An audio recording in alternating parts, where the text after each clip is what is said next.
Hello everyone, welcome to our session today. We'll be covering the complete process for handling e-invoices within our system. Let's start by looking at how the e-invoices process flows. We've extracted this print screen directly from the guidelines.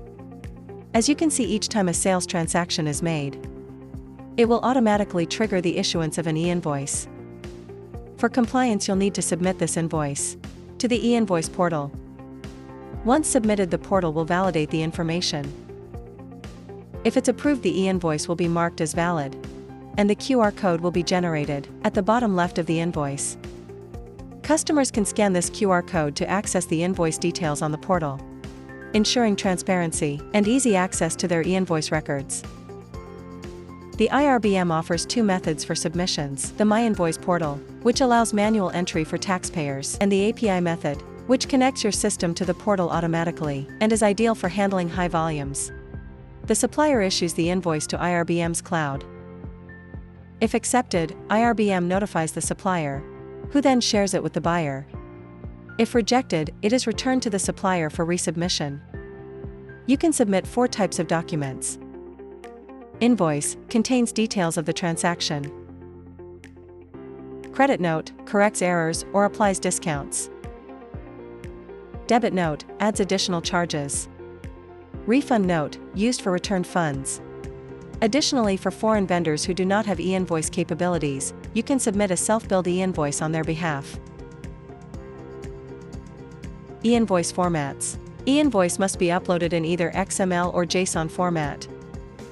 PDF and other file types will not be accepted. QR codes on invoices allow customers to access details through the MyInvois portal. This feature supports 6 document types: purchase invoices, sales invoices, credit notes, and debit notes. Ensure your customer or vendor's MasterCard includes business registration, MSIC code, TIN number, e-invoice version, and vendor or customer details. TIN is required for certain clients. Otherwise, you can use generic codes. Use general TIN codes for local clients with only an IC number, and for foreign buyers or suppliers without Malaysian TINs. Align exchange rates with government standards, or with your internal rates if unavailable. E-invoice packages have different data transfer methods. For versions with NAV 2017 and earlier, a staging connector, middleware, is used to transfer data to the IRBM. For versions with NAV 2018 and later, the API method directly connects your system to the IRBM. For versions from 2017 and earlier, we use a connector to export invoices to the E-Invoice portal, syncing data with your system. If any document information is missing, you can update it and resubmit. We offer 3 layout formats, each for sales and purchase documents, all featuring a QR code in the bottom left corner. Here are some screenshots of NAV 2017, and below in the company information section you can manage your TIN and MSIC codes. And the same applies to vendor cards. To submit a document, click Export Invoice. This sends the data to the connector, which uploads it to the portal and syncs it with your NAV system. You can track the invoice status such as exported, rejected, or validated. For purchases, there's also a self e-invoices option for self-built items. Summary reports allow you to track submission status easily. That covers the 2017 and older versions. Next, let's go over the API method used in newer versions. Here we sync posted documents with the E-Invoice portal, download purchase invoices, and allow specific fields to be updated. We also provide 3 layout reports for sales, and 3 for purchases with QR codes. Here's the company information page where you enter details like your TIN and MSIC code. The customer card has fields for your customer's registration and TIN, and vendor cards have TIN fields as well. You'll configure the API connection in a simple setup. The posted document fields show e-invoices status and submission time, with similar fields on the purchase side. Documents with its self e-invoice checkbox are submitted to the portal. Local vendor documents aren't affected. We will introduce the integration log, which displays the status of documents, such as submission and rejection. A dashboard provides statistics, summarizing the number of pending, validated and rejected documents. You can easily access this information from the landing page, along with a report listing all current statuses for a comprehensive overview. We will share 3 complimentary reports with you: the posted sales invoice, posted sales debit note, and posted sales credit memo. Similarly, for the purchasing side, we will provide the purchase invoice, purchase debit note, and purchase credit memo. This is available for both the methods. All of these documents will also include a QR code in the bottom left corner. Now, I will demonstrate the features of this e-invoicing app on Business Central. Here's the company information, showing your e-invoice setup. And on the dashboard you can see invoice statistics by sales and purchase activities. Let's look at the customer card. For each customer, enter their TIN and registration number, which will carry over to sales documents.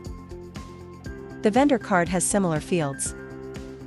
For submitting to the MyInvois portal, create a sales invoice.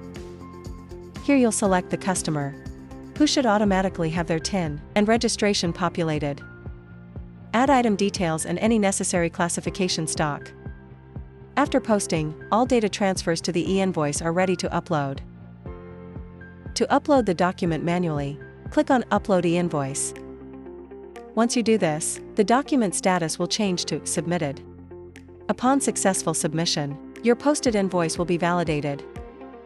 To verify, go to the Invoice portal under Documents and refresh the page.